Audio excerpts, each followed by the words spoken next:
Imagine this. It's 1917. U-boats prowl the Atlantic. Europe is exhausted, and the United States never joins the war. No doughboys marching through Belleau Wood. No Wilsonian 14 points echoing in Paris. And maybe no November 11 armistice at all. Does the carnage grind on into stalemate, or does Germany force a deal before the Allied line snaps? Here's the most plausible alternate timeline, grounded in what we know. By 1917, the Allies were bled white and deep in debt, and America's entry brought three lifelines: manpower, money, and maritime protection. Over 1 million U.S. soldiers arrived in France. By mid-1918, the U.S. Navy helped secure the convoy system that throttled U-boat success, and American credit underwrote Allied buying power. Take those away, and Britain and France still adopt convoys and keep fighting, but with fewer escorts, slower recovery from shipping losses, tighter rations, and dwindling reserves of men, materiel, and morale. Meanwhile, on the other side, 1917-18 handed Germany a fleeting window. Russia imploded. Brest-Litovsk took the Eastern Front out of the equation, and Berlin rushed divisions west for the 1918 spring offensive. In our world, those hammer blows nearly broke the line before German logistics collapsed, and fresh American formations tipped the balance without U.S. reinforcements and morale. That pressure likely cuts deeper and faster, perhaps forcing the Allies into a defensive retreat and pushing the war toward a negotiated settlement rather than a clean collapse of the Central Powers.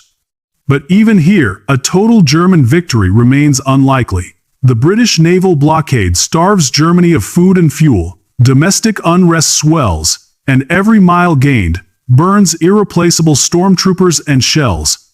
The most credible outcomes are either a 1918 compromise peace when the offensives stall and governments fear social breakdown, or a grim extension into 1919, where exhaustion, strikes, and the Spanish flu nudge both sides to the table. A compromise peace probably means no Versailles-style sledgehammer, no sweeping war guilt clause, no crushing reparations designed to cripple an economy already on its knees. Instead, expect narrower, face-saving terms, limits on armaments, some frontier adjustments rather than sweeping amputations, and perhaps demilitarized zones as bridges to an uneasy future. Alsace-Lorraine becomes a bargaining chip rather than a foregone conclusion. France may regain it in part or in whole, but not without trade-offs elsewhere, and Belgium's security is re-guaranteed while the Rhineland status is managed rather than occupied. In the East, the map shifts more slowly and more ambiguously. Berlin presses a Middle Europa vision of client states in Poland, the Baltics, and Ukraine to secure grain and buffers. But sustaining those zones is costly and politically brittle. National movements keep pushing, and German resources are thin. The likely result is a patchwork of semi-independent states under heavy German influence that gradually loosen as Berlin's leverage wanes. Austria-Hungary probably doesn't shatter overnight. It experiments with federalization to placate Czechs, South Slavs, and others. Yet centrifugal nationalism keeps eroding cohesion until a series of piecemeal separations replaces the sudden break we know from 1918. In the Ottoman domains, British and Arab forces still advance. The empire is already buckling, so Jerusalem and Damascus still fall. But post-war carving looks messier and slower. The Sykes-Picot logic persists. Mandates still emerge in Iraq, Syria, and Palestine, but with more haggling and fewer American voices at the table. The Balfour Declaration remains a political fact. Yet implementation is stretched and contested amid leaner imperial budgets. Now, the big downstream question: without a punitive Versailles, do we still get a Hitler? The forces that made Nazism possible were more than a treaty: hyperinflation, elite fragmentation, paramilitary violence, and the Great Depression, but a less humiliating peace may mean no Weimar experiment at all. Instead, Germany could keep a conservative constitutional monarchy or a tight authoritarian coalition that channels nationalism while repressing the far left, blunting the stab-in-the-back myth that Nazis later weaponized. That doesn't guarantee peace. The long-term fault line likely shifts eastward, with a colder, more calculating rivalry between a German-led Central Bloc and Soviet Russia, and Britain and France, poorer and war-weary, playing balance of power games from the margins. A second cataclysmic war is still possible, but it's more likely to ignite on the plains between Berlin and Moscow than in a blitz through France.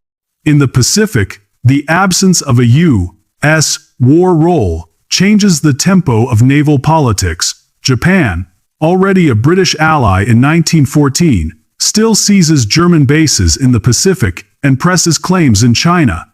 Without a forceful American hand convening and shaping the 1921-22 naval limitation regime, caps on battleships arrive late or weak, the Shandong question lingers longer, and Chinese nationalism runs hotter. Britain, cash-strapped, can't single-handedly police an arms race, which lets Japan push further before it meets real resistance.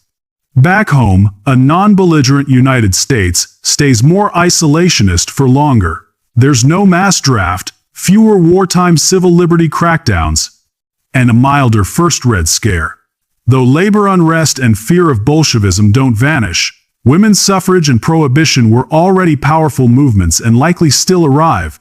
Though the timelines and coalitions shift without the war's catalytic symbolism, economically, America still becomes the world's industrial and financial heavyweight, but the pattern of global credit is different. Fewer Allied war debts means a less tangled triangle of payments in the 1920 seconds.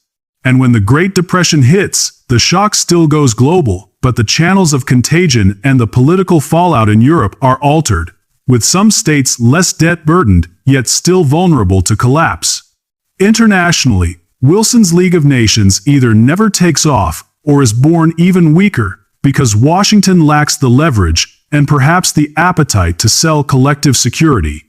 The old logic of spheres and guarantees returns sooner, leaving small states more exposed and great powers more transactional. Culturally, Europe bears the same psychic scars. Verdun and the Somme still define a generation, but the American memory of the Great War is fainter. No Meuse-Argonne, no Belleau Wood to mythologize. U.S.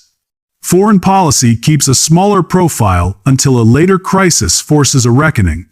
Put it all together, and the No America in WWI world is not automatically safer. It is less vindictive at the peace table, and thus less primed for a vengeful fascist surge in Germany, but more prone to slow-burn rivalries, a fragile Middle Europa tugging against a revolutionary Soviet project, imperial interests grinding against rising nationalism, and a Pacific balance bending toward confrontation without early guardrails. So where do you think the decisive twist would land in this timeline? The German spring offensive breaking just far enough to force talks on Berlin's terms, or a tense negotiating room crafting a softer peace that quietly rewires the entire 20th century?